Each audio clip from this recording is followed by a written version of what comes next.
Oke, bismillahirrahmanirrahim. Assalamualaikum warahmatullahi wabarakatuh. Bersama dengan Miss Merit lagi pada materi gaya dan gerak bagian ketiga.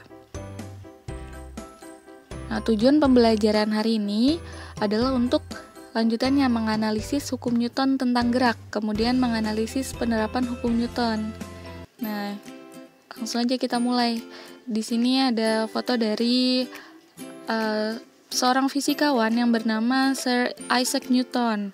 Beliau ini adalah penemu dari hukum Newton tentang gerak yang dinamakan hukum 1, 2, dan 3 Newton. Nah, hukum 1 Newton bunyinya apabila resultan gaya-gaya yang bekerja pada benda sama dengan 0, maka benda yang diam akan tetap diam. Dan benda yang bergerak lurus beraturan akan tetap bergerak lurus beraturan dengan kecepatan konstan atau tetap. Di sini rumusnya sigma F sama dengan 0. Ini bacanya sigma. Sigma F sama dengan resultan gaya. Jadi resultan gaya atau gaya total yang bekerja pada benda sama dengan 0. Kalau gaya total yang bekerja pada benda sama dengan 0, maka benda yang tadinya diam akan tetap diam. Kemudian benda yang bergerak lurus beraturan akan tetap bergerak lurus beraturan. Nah, hukum 1 Newton ini disebut sebagai hukum kelembaman atau inersia. Inersia itu apa? Yaitu kecenderungan benda untuk mempertahankan keadaannya. Supaya lebih jelas, langsung kita lihat pada contoh penerapan hukum 1 Newton. Nah, Miss berikan 3 contoh. Yang pertama, saat naik motor dan motor direm, badan kita akan terdorong ke depan. Nah, kenapa badan kita terdorong ke depan? Karena badan kita mempertahankan keadaan tubuh asal kita. Kemudian, kertas di bawah gelas kaca ditarik dengan cepat. Gelas tetap diam karena resultan gayanya 0. Nah, gelas kacanya tadi mempertahankan keadaannya. Kemudian, bola yang menggelinding di atas es licin akan terus menggelinding dengan kecepatan tetap. Ya, kalau dia tadinya menggelinding, kalau nggak ada gaya yang bekerja pada benda tersebut, pada bola tersebut, maka tetap menggelinding dengan kecepatan yang tetap. Kemudian ini hukum 2 Newton. Hukum 2 Newton ini bunyinya percepatan sebuah benda berbanding lurus dengan gaya yang bekerja pada benda tersebut dan berbanding terbalik dengan massa benda itu. Arah percepatannya sama dengan arah gaya yang bekerja padanya. Nah, ini rumusnya F sama dengan M dikali A. F-nya ini gaya, M-nya massa, A-nya percepatan. Nah, di sini bisa dilihat F berbanding lurus dengan A. Gaya berbanding lurus dengan A, percepatan. Maksudnya bagaimana? Jadi jika semakin besar gaya,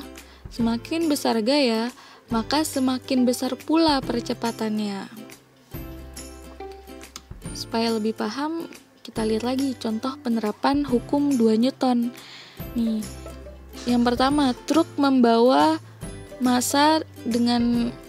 yang membawa beban dengan massa yang sedikit dan mendapatkan percepatan yang lebih besar daripada truk yang membawa massa dengan muatan yang sangat banyak. Kemudian saat kita memindahkan kotak yang ringan akan lebih cepat daripada memindahkan lemari yang berat. Nah, kalau kita menggunakan gaya dorong yang sama, kalau kotaknya ringan akan lebih cepat. Kemudian ketika kita mendorong meja yang massanya kecil, akan lebih besar percepatannya daripada saat kita mendorong meja dengan massa yang lebih besar. Yap. Kemudian yang terakhir, hukum 3 Newton. Bunyinya adalah ketika benda pertama memberikan gaya pada benda kedua, maka benda kedua juga memberikan gaya sama besar, tetapi berlawanan arah terhadap benda yang pertama. Rumusnya, kalau dibuat rumus menjadi F aksi sama dengan negatif F reaksi. Nah, F aksi atau gaya aksi nilainya sama dengan negatif gaya reaksi. Jadi, besarnya gaya yang dikenakan pada sebuah benda nilainya sama dengan gaya reaksi dari benda tersebut. Hanya saja negatif, menunjukkan arahnya berkebalikan.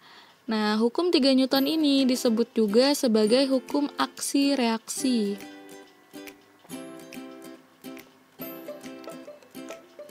Sini ada contoh penerapan hukum 3 Newton. Nih, saat tangan kita memukul meja akan terasa sakit karena meja memberikan gaya dorong sebagai reaksi meja terhadap tangan kita. Kemudian saat kita mendayung, perahu terdorong ke depan meskipun kita mendayungnya mengayun ke belakang. Kemudian pada orang berenang, perenang terdorong ke depan meskipun tangannya mengayun ke belakang. Nah, di sini adalah hukum aksi reaksi atau hukum 3 Newton. Nah, alhamdulillah hari ini sudah selesai. Semoga ilmunya sampai ke kalian dan berkah untuk kehidupan kalian ke depannya. Hari ini tugasnya hanya menyimak saja.